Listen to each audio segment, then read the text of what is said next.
सरकार का भाषण था और जब सरकार ये दावा करती है कि दुनिया की 5वीं अर्थव्यवस्था और तीसरे नंबर की अर्थव्यवस्था बन जाएगी, तो किसान क्यों दुखी है, किसान क्यों संकट में है? अगर ये 5वीं दुनिया की अर्थव्यवस्था बनने की जो कहानी बताई जा रही है, क्या हमारा किसान भी उसी तरीके से खुशहाल हो गया है?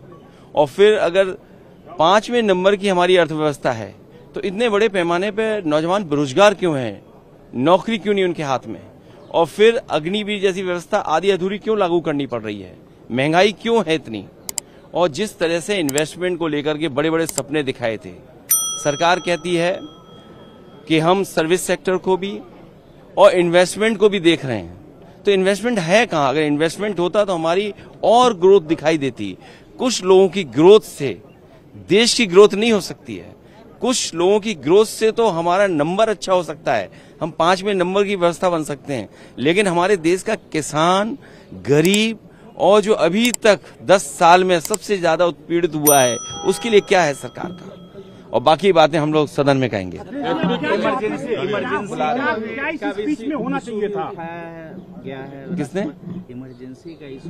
देखिए, ये सवाल भाजपा के लोगों ने क्या किया है? इमरजेंसी में जो लोग जेल में रहे, समाजवादियों ने तो उन्हें सम्मान दिया, वेतन दिया और भी सुविधाएं दी। क्या ये सरकार सुविधाएं दे रही है? सुविधाएं दी होती, उनका सम्मान दिया होता तो शायद बात की होती तो अच्छा लगता है। आरके जोशी का बयान है कि सेंगोल को हटाना चाहिए। देखिए, मैं कह चुका हूं कि उन्हें ये लगा होगा कि प्रधानमंत्री जी जब शपथ लेने गए थे तो प्रणाम नहीं किया था, हो सकता है इसी वजह से उनकी भावना इस तरह की आई हो कि हटे। और कॉन्स्टिट्यूशन अच्छा, कॉन्स्टिट्यूशन हम ही अगर ये बात पूछें कि सरकार को कॉन्स्टिट्यूशन के लिए लगाने के लिए क्या दिक्कत है? सरकार का भाषण था और जब सरकार ये दावा करती है कि दुनिया की 5वीं अर्थव्यवस्था और तीसरे नंबर की अर्थव्यवस्था बन जाएगी, तो किसान क्यों दुखी है, किसान क्यों संकट में है? अगर ये 5वीं दुनिया की अर्थव्यवस्था बनने की जो कहानी बताई जा रही है, क्या हमारा किसान भी उसी तरीके से खुशहाल हो गया है? और फिर अगर 5वें नंबर की हमारी अर्थव्यवस्था है तो इतने बड़े पैमाने पर नौजवान बेरोजगार क्यों हैं, नौकरी क्यों नहीं उनके हाथ में? और फिर अग्निवीर जैसी व्यवस्था आधी अधूरी क्यों लागू करनी पड़ रही है? महंगाई क्यों है इतनी? और जिस तरह से इन्वेस्टमेंट को लेकर के बड़े बड़े सपने दिखाए थे, सरकार कहती है कि हम सर्विस सेक्टर को भी और इन्वेस्टमेंट को भी देख रहे हैं, तो इन्वेस्टमेंट है कहाँ? अगर इन्वेस्टमेंट होता तो हमारी और ग्रोथ दिखाई देती।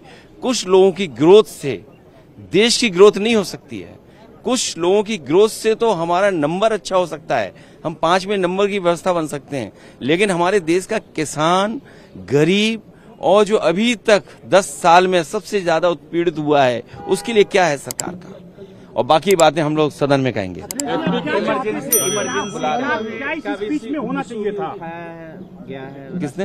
इमरजेंसी का इशू? देखिए, ये सवाल भाजपा के लोगों ने क्या किया है? इमरजेंसी में जो लोग जेल में रहे, समाजवादियों ने तो उन्हें सम्मान दिया, वेतन दिया और भी सुविधाएं दी। क्या ये सरकार सुविधाएं दे रही है? सुविधाएं दी होती, उनका सम्मान दिया होता तो शायद बात की होती तो अच्छा लगता है। आरके जोशी का बयान है कि सेंगोल को हटाना चाहिए। देखिए, मैं कह चुका हूं कि उन्हें ये लगा होगा कि प्रधानमंत्री जी जब शपथ लेने गए थे तो प्रणाम नहीं किया था, हो सकता है इसी वजह से उनकी भावना इस तरह की आई हो कि हटे। और कॉन्स्टिट्यूशन अच्छा, कॉन्स्टिट्यूशन हम ही अगर ये बात पूछें कि सरकार को कॉन्स्टिट्यूशन के लिए लगाने के लिए क्या दिक्कत है?